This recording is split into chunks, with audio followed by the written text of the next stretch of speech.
오늘 말씀의 제목은 기근에 흔들리는 인생.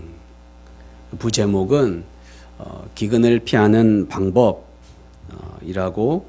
제가 주보에 냈는데요. 조금 바꾸겠습니다. 기근을 이기는 방법으로 조금 바꾸겠습니다. 사람이 살아가는 인생에는 위기가 있습니다. 그 위기는 매일매일 겪는 위기도 있고요. 또한 우리의 삶을 통째로 흔들는 그런 위기도 포함되는 것입니다.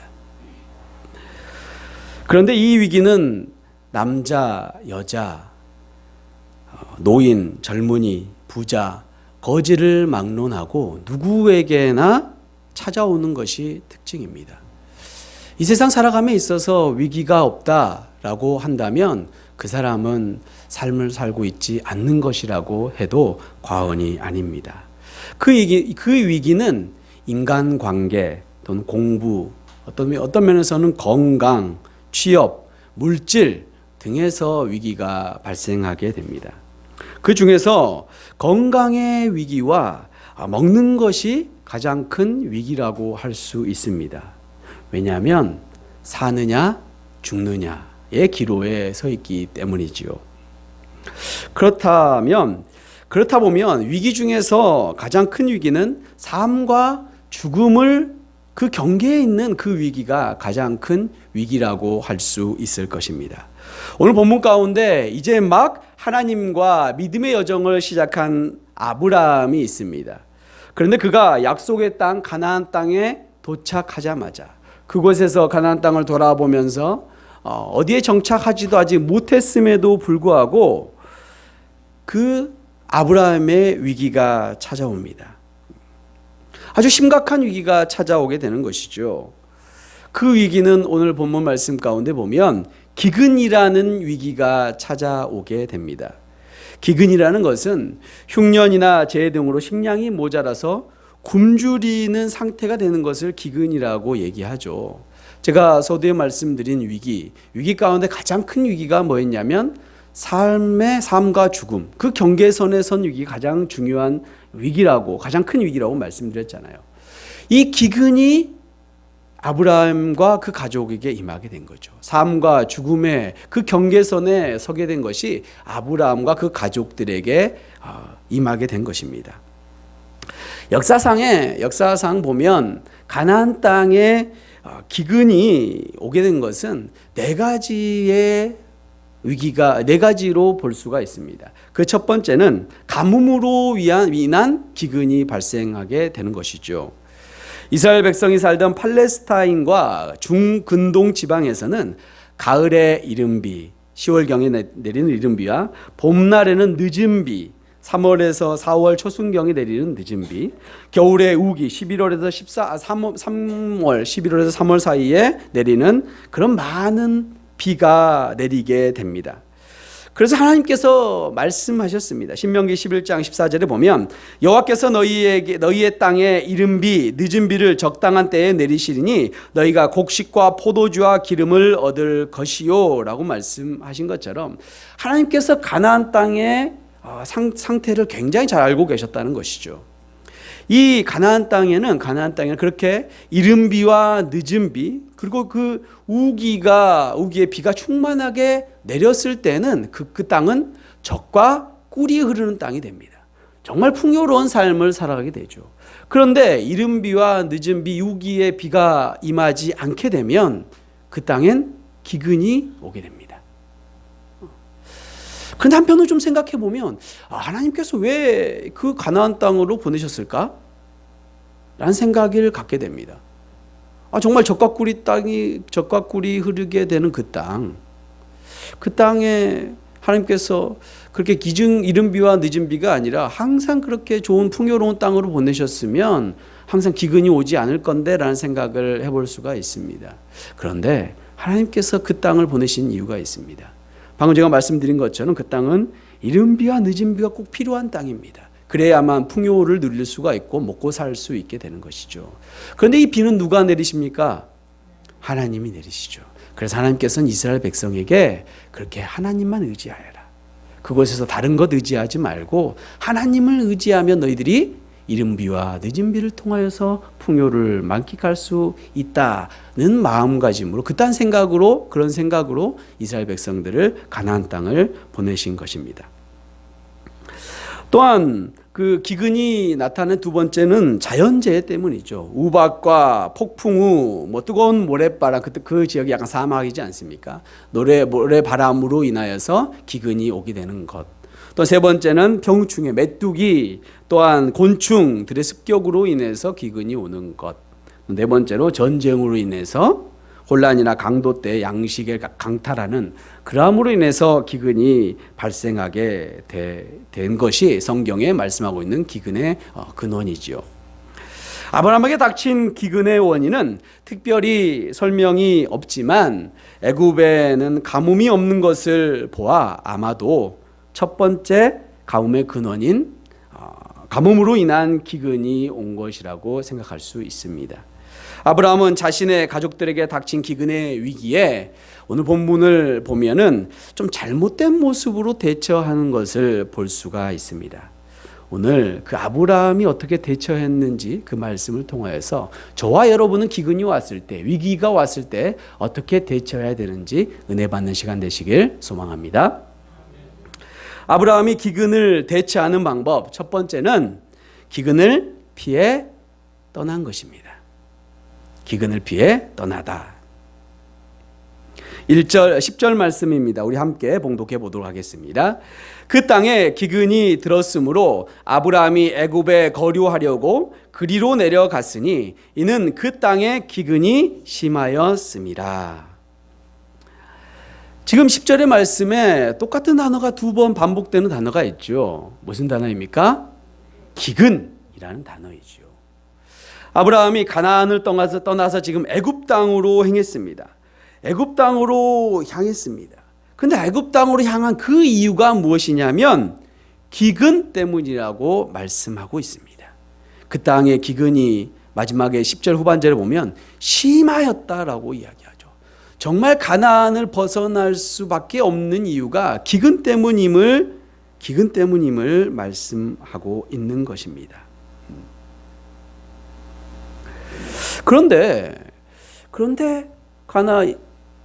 하나님께서 아브라함에게 가나안 땅을 주시겠다고 말씀하고 가나안으로 보내셨지 않습니까? 그 땅이 내가 보여줄 땅이라고 말씀하셨고 그곳에서도 내가 너 자손에게 그 땅을 주겠다고 말씀하신 땅이 그 땅이 아닙니까?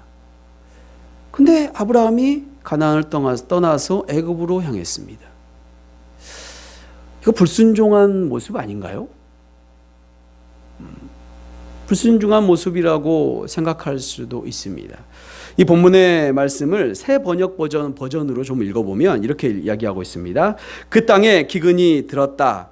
그 기근이 너무 심해서 아브라함은 이집트에서 얼마 동안 몸부쳐서 살려고 그리로 내려갔다.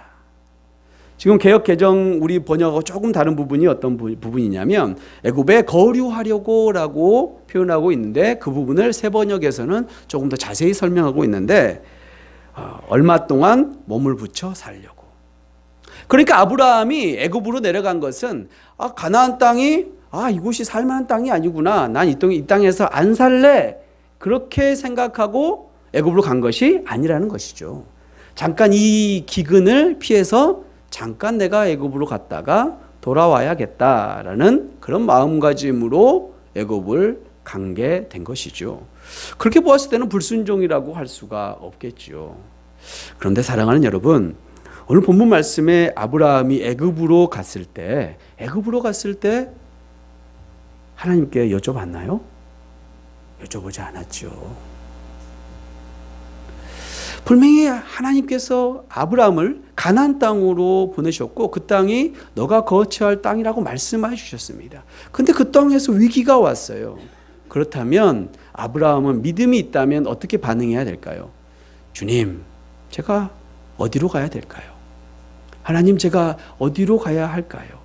라고 하나님께 묻는 그런 믿음의 소유자가 되었을 텐데 그렇게 하지 않은 것이 잘못된 것이지요.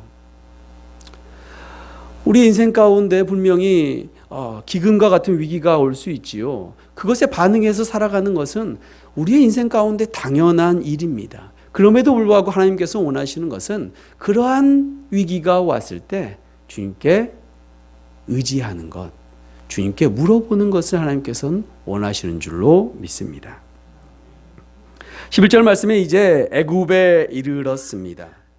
당시에 애굽에는 기근이 오지 않았지요. 왜 애굽에는 기근이 오지 않았냐면 애굽에는 그 큰 강이 흐르고 있었죠. 그래서 다른 곳에서는 기근이 가뭄이 와도 그곳에는 가뭄이 오지 않습니다.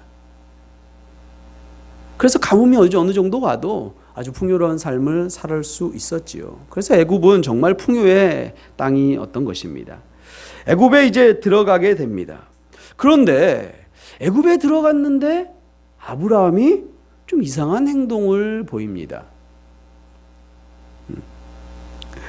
기근이라는 환경과 함께 애굽이라는 넘지 못할 커다란 세상 앞에 두려움을 느끼게 된 것이죠. 우리 11절 함께 봉독해 보겠습니다. 그가 애굽에 가까이 이르렀을 때에 그의 아내 사레에게 말하되 내가 알기에 그대는 아리따운 여인이라. 우리 12절도 함께 봉독할까요? 애굽 사람이 그대를 볼 때에 이르기를 이는 그의 아내라 하여 나는 죽이고 그대는 살리리니. 애굽에 도착했었는데 아브라함이 어떤 생각을 드냐면 애굽의 그 모습이 굉장히 두려워진 거예요. 애굽에 들어감에 있어서 굉장히 두려움이 엄습해 온 것이지요. 그래서 그가 생각하게 됩니다. 어떤 생각을 했냐면 아내를 사레를 보게 된 것이죠. 근데 사레가 오늘 본문에 보면 정말 아리따운 여인이라고 이야기하고 있습니다. 그래서 퀴즈를 하나 낼까요? 사레가 몇 살이겠습니까?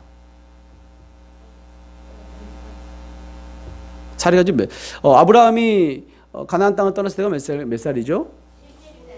아브라함과 사레가 몇 살 차이입니까? 10살 차이죠. 그러면 지금 65세. 좀 1년, 2년 지났어도 65세에서 70세 그 사이 그 나이였을 것이죠. 여기 65세 한번 손 들어 보십시오. 정말 아리따우십니다. 이 65세라 우리나라에 따지면 현대의 우리나라 따지면 지금 우리 100세 시대라고 얘기하잖아요. 100세 시대 65세면 이제 젊음이 지나가고 이제 노년으로 가는 시기가 되죠. 근데 당시에 우리가 11장의 그 연대기를 보았을 때도 몇 세까지 살아갑니까? 한 200세까지는 사는 것을 보게 되지요. 그렇게 봤을 때 이 사레의 나이는 그렇게 노인의 나이가 아닌 것이죠. 젊은 나이였다는 것입니다. 또 사레는 아이를 낳습니까? 낳지 않았지요. 아이를 낳지 않았기에 더 피부가 더 탱탱했을 수도 있습니다. 그래서 지금 아브라함이 보기에도 너무나 사레가 아름다웠던 것입니다. 당시 이 문화를 좀 봐보면 당시에는 어떤 규율, 법이 정해지지 않은 때이죠. 왕이 명령하면 그대로 행해야 되는 게 당시의 법이고요. 당시에 내가 갖고 싶은 거 있으면 그 주위의 모든 것들을 다 죽이고 자기가 소유할 수 있는 그런 시대였지요. 그래서 지금 아브라함이 걱정한 것은 당연한 일입니다. 당연하게 얘기하는 것이죠. 자기 지역을 떠나서 애굽으로 갔는데 그 애굽의 풍속 가운데에서는 여인을 가지기 위해서는 남자를 죽이는 것이죠. 왜냐하면 둘이가 지금 부부라면 남편이 죽어야만 이 과부가 된 여인을 취할 수 있는 거잖아요. 그렇기 때문에 여인을 취하기 위해서, 사례를 취하기 위해서 자기를 죽일 수 있는 것, 당연한 이야기입니다. 당연한 생각입니다. 우리가 세상 가운데 살아감에 있어서 세상의 환경 가운데 영향을 받는 것은 당연한 이치지요. 왜냐하면 우리는 육을 가지고 있잖아요. 그래서 지금 아브라함이 어떠한 꾀를 내냐면 13절에 이야기하기에 원하건대 그대는 나의 누이라. 그대는 나의 누이라 하고, 사실 사레가 아브라함의 누이지요. 네. 20장 12절 말씀을 창세기 20장 12절 말씀 보면 그는 정말로 나의 이복 누이로서 내 아내가 되었음이니라. 사레가 아브라함의 이복 누이예요. 배달은 그런 형제인 거죠. 그래서 이복 누이와 결혼했다고 말씀하고 있습니다. 진짜 이복 누이인 것이죠. 원하건대 그들은 나의 누이라. 그래, 나 정말 누이이기도 하지 않냐. 그러면 내가 그대로 말미암아 안전하고 내 목숨이 그대로 말미암아 보존되리라 하니라. 지금 무슨 말을 하는 거예요? 그대가 내 누이라고 하자. 내 아내라고 하면 나를 죽일까 내가 두려우니까 우리 애굽에 들어가기 전에 우리가 좀 이렇게 말을 좀 맞추자. 당신이 실제로 내 누이기도 하지 않냐. 그래서 우리는 이제 핑계를 대는 겁니다. 거짓말하는 게 아니라 뒤에 이야기를 안 하는 거다. 내 누이면서 내 아내다라고 얘기해야 되는데 내 누이다라는 얘기만 하자 우리가라고 입을 맞추게 되죠.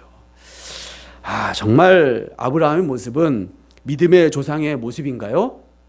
그렇지 않죠. 얼마나 비겁한 행동입니까? 자기 아내를 자기의 목숨을 위해서 아내를 죽이는 꼴이 되는 거 아닙니까? 그럼에도 불구하고 사례는 어떻게 반응합니까? 본문에 나와 있지 않지만 사례는 수긍한 것이죠. 정말 사례가 아름다운 것뿐만 아니라 정말 순종적인 여인인 것 같습니다. 어찌되었건 지금 그렇게 하기로 약속을 하고 이제 애굽으로 들어가게 되는 것이지요.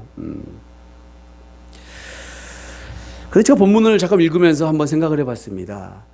약간 웃으면서 제가 생각한 게 뭐냐면 아브라함이 장가를 2번 가고 싶었나? 라는 생각을 한번 해봤습니다. 자기 누이라고 여겨서 누이를 뺏겨도 다른 사람 결혼하면 되니까 라는 생각을 했을까 잠깐 웃어보았습니다. 사랑하는 성도 여러분, 우리의 삶 가운데 위기가 분명히 닥쳐옵니다. 위기가 없는 인생은 인생이 아니라고 제가 서두에 말씀드렸지 않습니까? 여러분은 그 위기를 어떻게 대처하십니까? 오늘 아브라함과 같이 기근을 피해 애굽으로 향하나요? 세상의 눈으로 보면 애굽으로 피하는 것은 당연한 것입니다. 그런데 중요한 것은 우리의 주인 되신 하나님께 여쭤봐야 되죠. 주님, 사람들이 다 애굽으로 피하는데 저도 애굽으로 가야 될까요? 아니면 내 고향이었던 다시 팔레타인으로 가야 될까요? 라고 주님께 물어봐야 되지요. 그것이 바로 믿음인 것입니다. 세상의 주인 되신 하나님께서 우리에게 기근도 주신 줄로 믿습니다. 우리의 인생은 주님께서 주관하에 계시고 주님께서 인도하시고 모든 것을 주님께서 행하시기 때문에 우리는 그렇게 믿고 따라가는 것이죠. 우리의 믿음의 여정 가운데 어려움이 있는 것은 당연한 일입니다. 하나님께서 테스트를 하시는 것이죠. 우리의 어려움이 있을 때, 우리에게 기근이 닥쳤을 때 어떻게 반응하는지 우리의 믿음을 테스트하시는 것입니다. 세상에 따라가는 것이 잘못되는 것이 아니라 그 가운데 주님께 의지하는 것이 중요한 것이지요. 주님이 원하시는 것은 주님에 묻고 주님께 의지하는 삶인 줄 믿습니다. 저 여러분이 그러한 삶을 사시는 주님의 은혜교회 성도님 되시기 소망합니다. 아브라함이 기근을 대처하는 방법 2번째입니다. 기근과 타협한다. 세상과 타협하는 것이지요.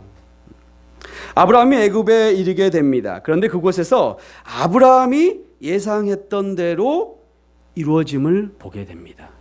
아브라함이 예상했던 대로 이루어지게 것을 보게 되지요. 14절 말씀입니다. 제가 봉독해 보겠습니다. 아브라함이 이르렀을 때에 애굽 사람들이 그 여인이 심히 아름다움을 보았고, 그냥 아리따운 게 아니라 심히 아리따움을 보게 된 것입니다. 정말 사례가 아름다웠나 봅니다. 그래서 그 애굽 사람들이 사례의 모습을 보고 정말 이제 음흉한 마음을 품게 된 것이죠. 아리따움을 통해서. 아브라함의 생각이 맞았죠. 우리가 이 세상 살아감에 있어서 어려움과 우리에게 기근이 왔을 때 우리가 판단하는 것이 맞을 때가 있습니다. 이 판단 가운데 우리가 어떻게 해야 될지 그 판단함에 따라가는 것이 세상이 보는 눈으로 봐서는 100% 맞을 때가 있는 것이죠. 그럼에도 우리는 어떠해야 되는지 오늘 아브라함이 어떻게 행했는지 한번 보도록 하겠습니다. 심히 아름다운 모습을 보게 됩니다. 그리고 나서 15절 말씀에 이제 바로의 고관들이 그를 보고 이제 그 애굽의 사람들이 사례를 보고 바로의 고관들까지 이제 보게 된 것이죠. 바로의 고관들까지 보게 되고 바로 앞에 칭찬함으로 그 여인을 바로의 궁으로 이끌어 들인지라. 이제 이 사례를 누구한테로 데려갑니까? 왕의 궁전이니까 왕에게 얘기하겠죠. 바로 왕에게, 애굽 왕에게 사례를 데려간 것이죠. 이 큰일 났습니다.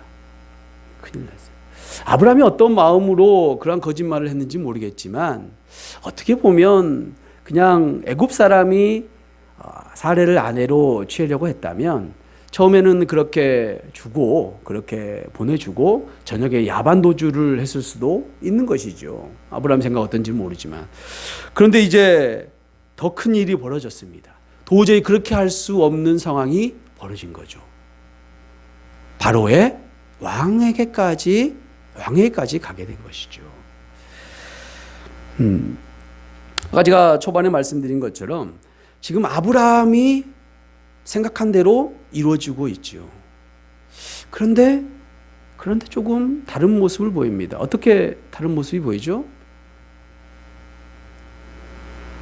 처음에 아브라함이 생각한 것은 12절을 보면은 애굽 사람들이 사례를 아름다움을 볼 것이다 라고 생각을 했는데 본문에서는 13절, 14절, 15절 말씀을 보면 이제 애굽 사람들뿐만 아니라 누구에까지 가게 됩니까? 왕까지 가게 되는 것이죠. 거짓말이 거짓말을 낳게 합니다. 그 거짓말이 점점 더 커져서 더 큰 위기가 아브라함에게 찾아오게 된 것입니다. 그래서 이제 어쩔 수 없게 되어버린 것이죠. 16절 말씀 우리 함께 봉독해 보겠습니다. 이에 바로가 그로 말미암아 아브라함을 후대함으로 아브라함이 양과 소와 노비와 암수 나귀와 낙타를 얻었더라. 고대 근동에서는 신랑이 될 때 신랑 될 사람이 신부 될 사람의 가족에게 결혼 대가로 예물을 주는 관례가 있습니다. 신명기 22장 16절을 보면 사람이 약혼하지 아니한 처녀를 꾀하여 동침하였으면 납폐금을 주어서 아내로 삼을 것이라고 말씀하고 있습니다. 아브라함이 사례로 인해서 후대를 받게 된 것이죠. 사례 때문에 많은 물질의 부를 받게 된 것이 오늘 본문의 16절의 말씀이죠. 양과 소와 노비와 암수, 나귀, 낙타를 많은 부를 축적하게 되었습니다. 당시에 바로 왕들은 많은 첩을 거느리는 것이 풍습이었습니다. 100명, 200명의 첩을 거느리는 것이죠. 사례를 바로가 취하고 싶었던 것은 바로 그 첩의 한 명으로 그렇게 취하고 싶었던 것입니다. 그래서 이제 아브라함은 어쩔 수 없게 되었습니다. 다시 사례가 제 누이지만 제 아내입니다 라고 말도 할 수 없게 되어버렸습니다. 그의 보상을 받아버렸잖아요. 사례와 아내와 물질과 바꾸게 된 것이죠. 기근의 위기와 바로 사례 아내와 바꾸게 되어버렸습니다. 아브라함의 거짓말은 거기서 끝난 것이 아니라 더 커지게 되었습니다. 처음에 내 누이라 하자라고 편법적으로 이야기했던 것이 정말 커졌습니다. 거짓말을 낳게 되어서 바로 앞에까지 가게 된 것이죠. 사랑하는 성도 여러분, 기근을 피하기 위해 거짓말하는 것이 옳은 일일까요? 세상의 그런 기근 가운데, 위기 가운데 그 위기를 모면하기 위해서 거짓말하는 것이 옳은 것일까요? 세상의 위기를 판단하고 거기에 대처하는 것은 당연한 일입니다. 당연하지만 그 가운데 주님께 여쭤봐야 되는 것이고, 그 세상의 위기를 모면하기 위해서 거짓말을 한다는 것은 무엇보다 잘못된 일인 것이죠.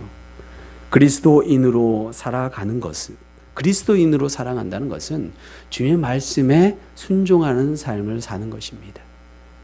그렇게 봤을 때 거짓말이라는 것은 있을 수 없는 일인 것이죠. 사람들은 얘기합니다.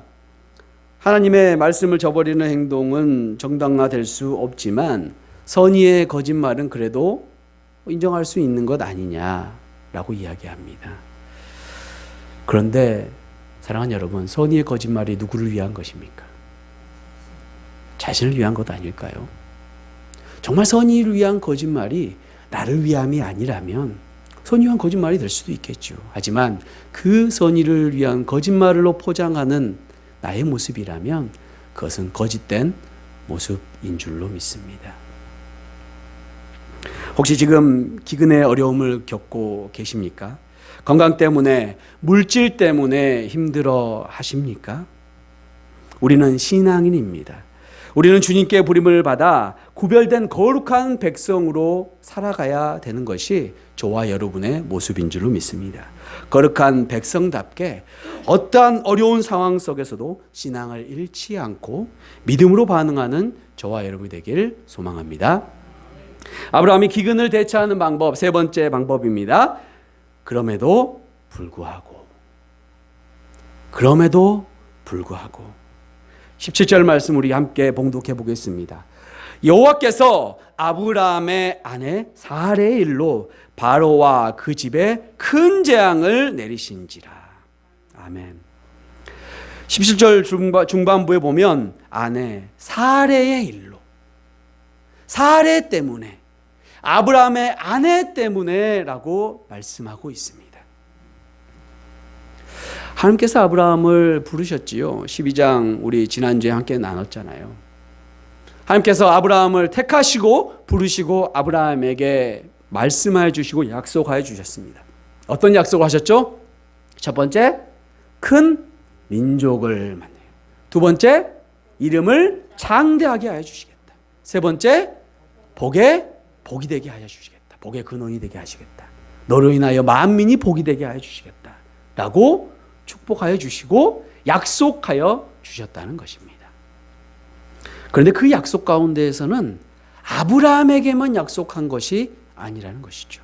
하나님의 놀라운 계획 가운데에서는 아브라함으로 인하여서 아브라함의 가족들을 축복하신 줄로 믿습니다.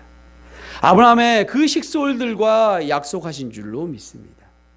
아브라함의 큰 민족을 이루는 하나님의 그 약속은 다른 태로 인하여서, 다른 자손으로 인하여서 이루어지는 것이 아니라는 것입니다. 오직 지금 함께한 그 사례를 통해서 큰 민족을 이루시겠다고 말씀하신 것입니다. 아브라함은 어떻게 보면 큰 민족을 이룬다 하나님의 언약을 한쪽에 기억하고 있었을 것입니다. 그런데 지금 오늘 본문의 말씀과 같이 애굽 가운데 아브라함 아내 사례를 아브라함이 판 것은 그가 지금 출산을 할 수 없었잖아요. 65세가 됐음에도 불구하고 출산을 할 수 없었어요. 지금 11장 말씀에 보면 대부분 몇 살에 아이를 낳습니까? 30대에 아이를 낳았잖아요. 2배가 지났습니다. 아브라함이 생각하기에 자기 아내 사례로 인하여서 큰 민족을 이룰 수 없다고 혼자 생각했는지도 모릅니다. 그래서 자신의 목숨만 그렇게 중요하게 여겼는지도 모르죠. 어떻게 보면 아브라함 혼자 생각했는지도 모릅니다. 분명히 하나님께서 나를 함께 하신다고 했고 나를 축복한다는 것이 나로 큰 민족을 만든다고 말씀하신 것이 내 시로 인하는 거니까 나만 살면 되지 않을까? 라고 생각했는지도 모르지요. 자기 합리화이지요.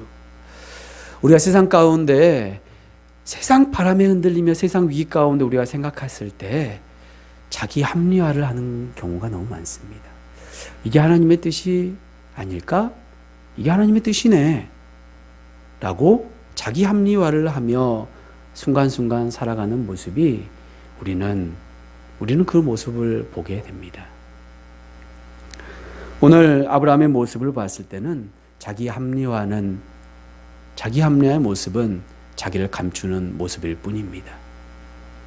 하나님께서 사례를 통해서 축복하기를 원하셨고 오늘 17절 가운데 하나님께서 행하셨습니다. 그 사례의 일로 바로와 그 집에 큰 재앙이 내리게 된 것이죠.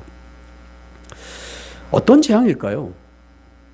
오늘 본문은 말씀하고 있지 않지요. 도대체 어떤 재앙이길래 바로가 바로 알게 되었을까요? 어떤 재앙인지 알 수 없지만 우리가 한번 생각해 보면 출애굽 당시를 한번 생각해 볼 수가 있지요. 출애굽 당시에 그 애굽 가운데 몇 가지 재앙이 이루어졌습니까? 10가지 재앙. 그 가운데 9가지 재앙에는 바로가 바로 반응하지 않았지요. 하지만 마지막 재앙이 뭐죠? 장자의 죽음. 이 장자의 죽음의 재앙 가운데는 바로가 두 손 두 발 다 들었지 않습니까? 한번 생각해 보면 그 정도의 큰 재앙이 바로에게 임했지 않았을까라고 한번 생각해 봅니다. 18절 말씀입니다. 바로가 아브라함을 불러 이릅니다. 이제 바로가 재앙 가운데 깨닫고 아브라함을 부르게 되죠. 내가 어찌하여 나에게 이렇게 행하였느냐? 내가 어찌하여 그를 내 아내라고 내게 말하지 아니하였느냐라고 아브라함에게 그렇게 얘기합니다. 그리고 나 19절에 말합니다. 내가 어찌 그를 누이라 하여 내가 그를 데려다가 아내를 삼게 하였느냐? 내 아내가 여기 있느냐? 이제 데려가라 라고 합니다.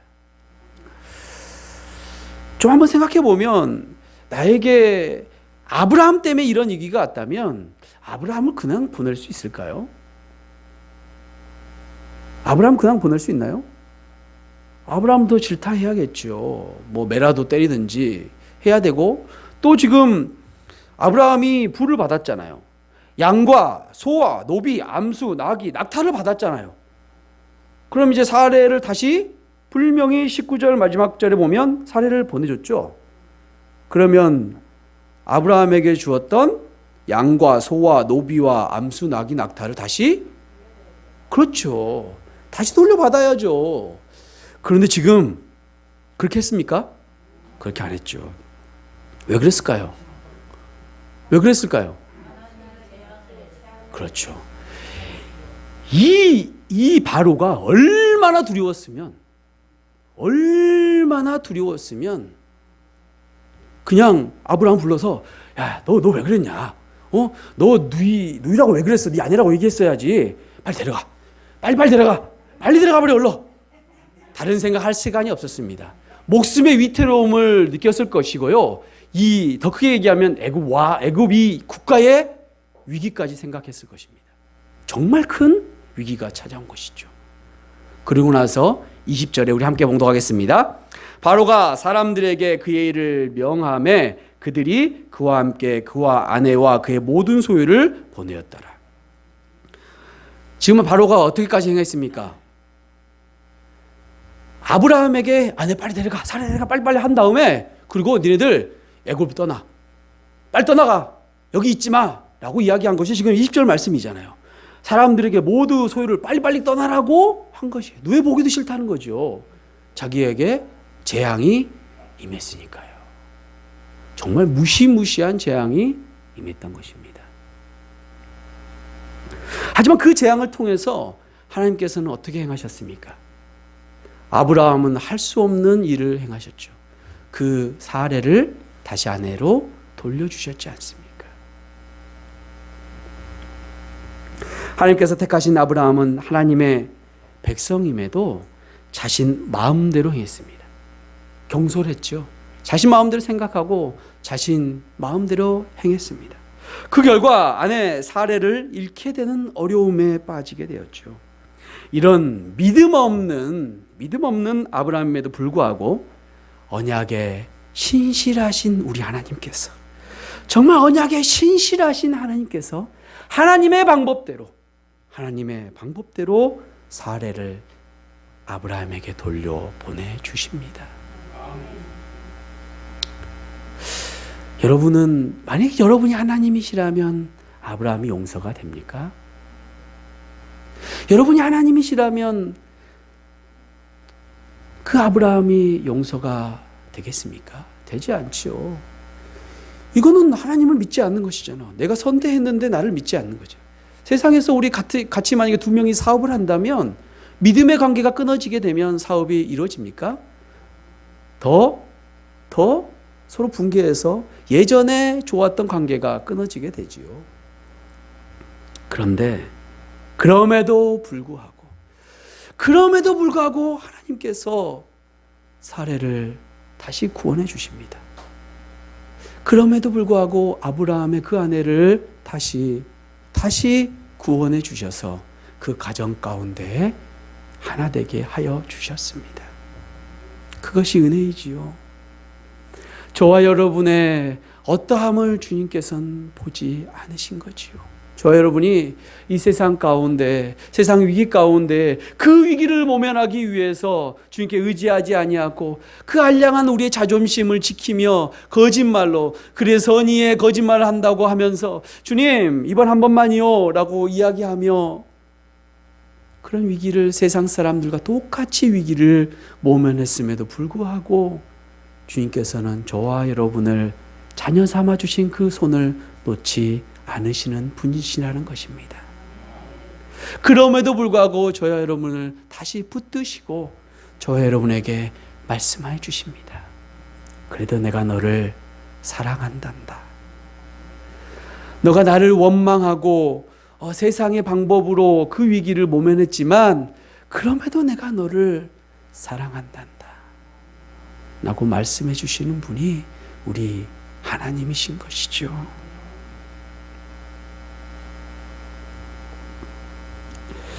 하나님은 이 사건을 통해서 하나님이 살아계심과 자신을 항상 지키시고 보호해 주시는 분임을 깨닫기를 원하셨습니다.